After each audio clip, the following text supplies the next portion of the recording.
Hoje o Senhor estuda a função do Espírito Santo na salvação de homem. Já do dia 10 do primeiro estudo, que de acordo com Hebreus 9,14 e entre outros versos bíblicos, que plano de salvação é um ato amoroso complexo de um Deus triuno.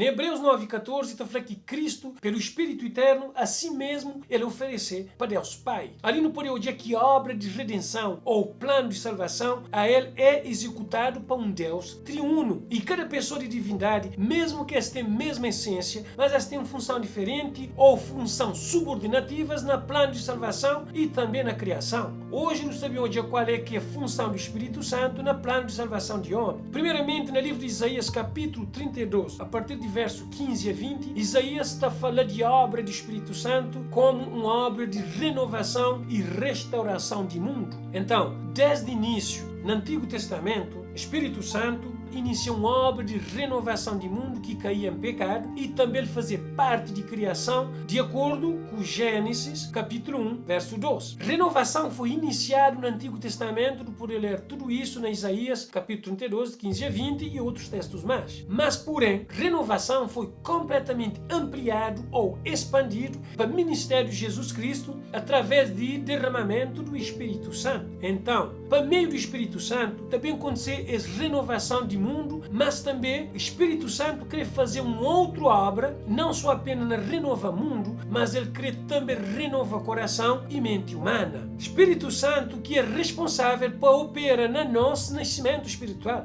Na João capítulo 3, versículo 5, Jesus fala: na verdade te digo que aquele que não nascer da água e do Espírito não pode entrar no reino de Deus. Então, Espírito Santo, além de renovar o mundo, ele quer realizar ou concretizar uma obra de novo nascimento na nós, para que do poder ser regenerado e renovados espiritualmente, a fim de que do poder tornar capacitados ou habilitados para o reino de Deus. Não só do poder ser adotado para Pai, se do aceita Filho como Salvador, e do permitir que Espírito Santo regenerando ou reabilitando para do poder tornar pessoas cada vez mais a parecer com Jesus. Do poder olhar isso no livro de Romanos 8:29.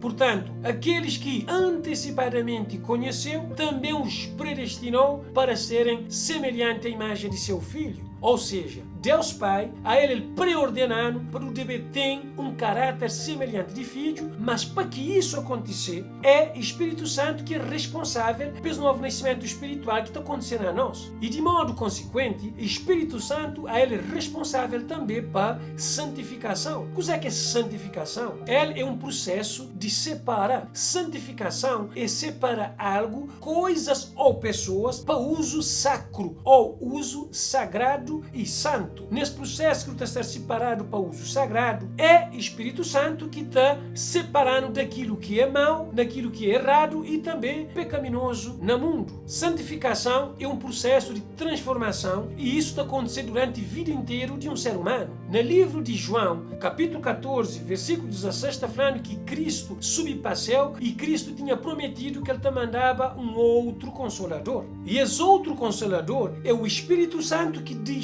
para bem dando essa orientação espiritual. É Espírito Santo que está dando percepção, é ele que está aplica verdades espirituais na nossa vida e também é Espírito Santo que está ajudando a desenvolver a maturidade espiritual e transformação de nosso caráter. Tudo isso é santificação para poder parecer cada vez mais com Jesus. E nesse processo de santificação, além de parecer mais com Jesus, de acordo com o livro de Romanos 8:29, mas também no livro de Gálatas, capítulo 5, de verso 22 a 23, está mostrando que nós não também desenvolver fruto do Espírito, que são 9 qualidades de caráter. Mas o fruto do Espírito é amor, alegria, paz, paciência, amabilidade, bondade, fidelidade, mansidão e domínio próprio. Contra essas coisas não há lei. Inclusive a Bíblia está falando que contra as qualidades de caráter que até existe lei. Ou seja, ninguém nunca vai à prisão ou paga multa para modo ele tama uma pessoa demais, ou para modo a ele manso demais, ou paciente demais. Bíblia Bíblia fala que contra as qualidades de caráter que tem um tipo de lei. Para modo é o Espírito Santo que está transformando e está santificando. Ele está desenvolvendo a nós qualidades de caráteres fundamentais ou principal para poder parecer com Jesus, como resultado ou efeito de que tu tenha aceitado Jesus como nosso Salvador. Nós devemos entender que justificação é perdão que tu recebe de Pai por meio de Jesus Cristo. Só que justificação também é acompanhado com santificação, que é transformação ou processo diário que também é através do Espírito Santo. Agora, o Espírito Santo, para além que ele está reorganizando e ele está santificando,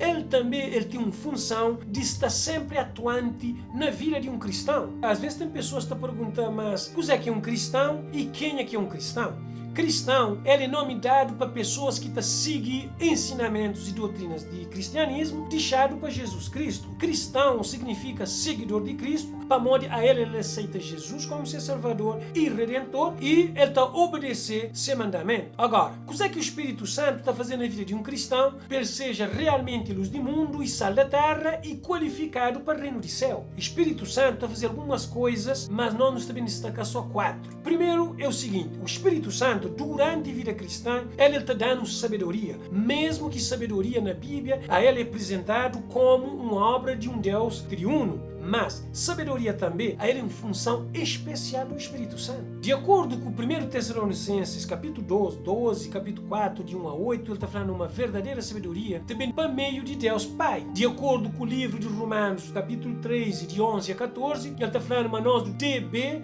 revestir de Cristo, ou seja, sabedoria também de meio de Jesus. E de acordo com Romanos, capítulo 8, 14 a 11, ele está falando para nós no DB caminha no Espírito, ou seja, caminhar no Espírito, revestir de Cristo, relação com Deus Pai, te tornando sábio. Então, é o Espírito Santo que te vai desenvolvendo sabedoria na nós, e na medida que nós ler mais Bíblia, na medida que nós aceita essa percepção ou discernimento, e na medida que nós mantemos relação com Ele. Uma segunda coisa que o Espírito Santo desenvolveu na nós durante a vida cristã, além de sabedoria, é amor. Na Romanos 15:30, o Espírito Santo é apresentado como um ser e ele tem capacidade de amar. Rogo-vos, pois, irmãos, por nosso Senhor Jesus Cristo e pelo amor do Espírito, que luteis juntamente comigo nas orações a Deus a meu favor. Inclusive, nesse verso de um texto trinitariano que se mostra 3 pessoas de Trindade, Pai, Filho e Espírito Santo, mas também essa papia de amor do Espírito.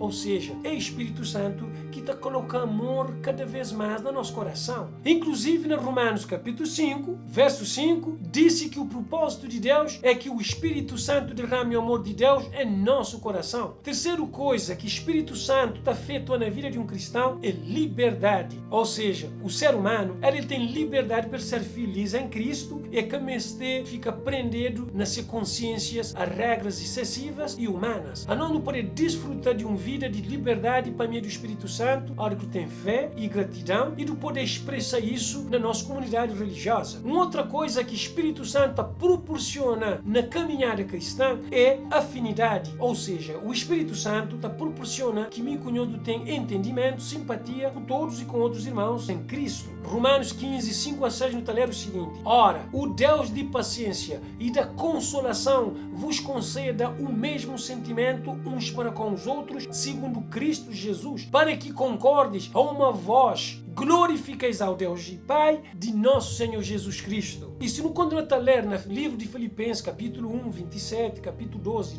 ali no todo que as afinidades entre pessoas também é proporcionado para o Espírito Santo. A mim espera que a série de 3 vídeos tenha ajudado nós a perceber que os 3 maiores poderes do universo, Pai, Filho e Espírito Santo, têm um amor tão grande para mim conosco, e que os 3 maiores poderes do universo estão envolvidos na nossa salvação. Que grande privilégio que nós não temos! Deus Pai, Deus Filho, Deus Espírito Santo tem um profundo amor para nós, que as adota funções diferentes, porém complementares, para ajudar-nos, nosso ser humano, a libertar de garras de Satanás, do poder do pecado e também da morte eterna. Devemos ser agradecidos para Deus, para a salvação que Ele disponibilizando para nós. E também estuda mais sobre o plano de salvação. Você acredita ou não? Verdade é verdade.